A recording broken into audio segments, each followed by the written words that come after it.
You come out here and you see the lake and people are paddling and hanging out with their families. I think people would probably be really surprised to learn that Creve Coeur was such a sort of seedy gangster area.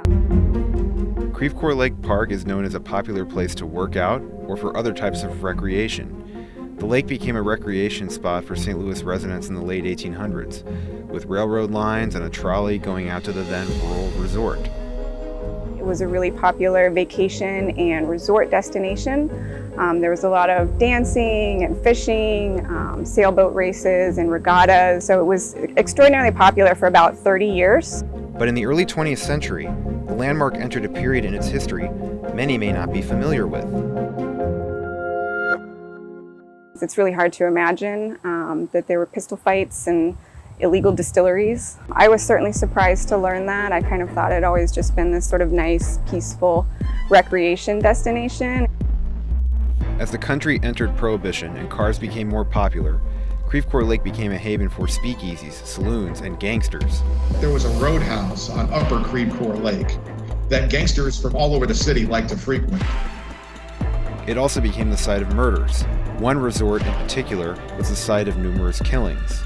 It was sort of a really infamous resort in the area known as the Duffy Zimmer Resort. And it started out as the Duffy Quinn Resort. And so there were a lot of illegal activities there, illegal gambling, illegal alcohol consumption. There's some pretty well-known murders that were documented at these resorts. The first killings happened in 1925 and involved one of the owners, James Quinn. 3 gangsters came in and they tried to rob the bar. And at that time, James Quinn engaged in a pistol fight with them, killed all 3 gangsters, and was pretty proud about it later.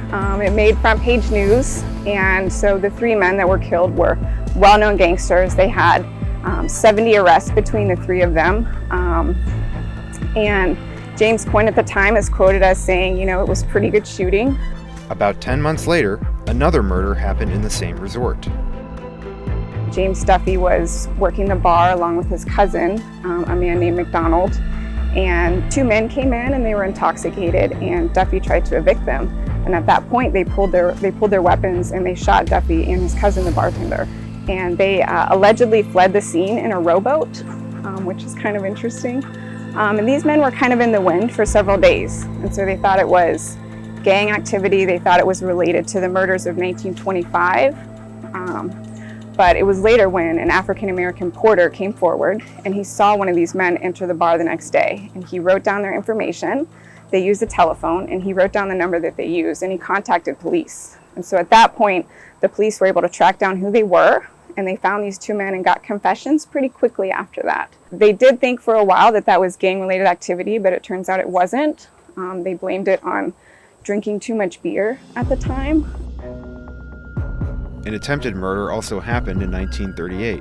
An African-American man, his name was Louis Lee Baker, and Baker was actually a witness to a high-profile crime in St. Louis. So he had been witness to a bombing of a clothing shop, and the bombing was actually carried out by a very well-known gangster.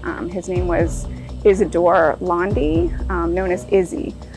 So Izzy tried to, ultimately we found out he tried to take out Louis Lee Baker, shot him 5 times, and left him at the Duffy Zimmer Resort. He managed to get to his feet. He was shot clear through the eye, and he survived. Managed to walk 5 miles to get help, and later testified against Izzy, who was later sentenced to 16 years in prison for the bombing and the attempted murder. Creve Coeur Lake became a county park in 1945.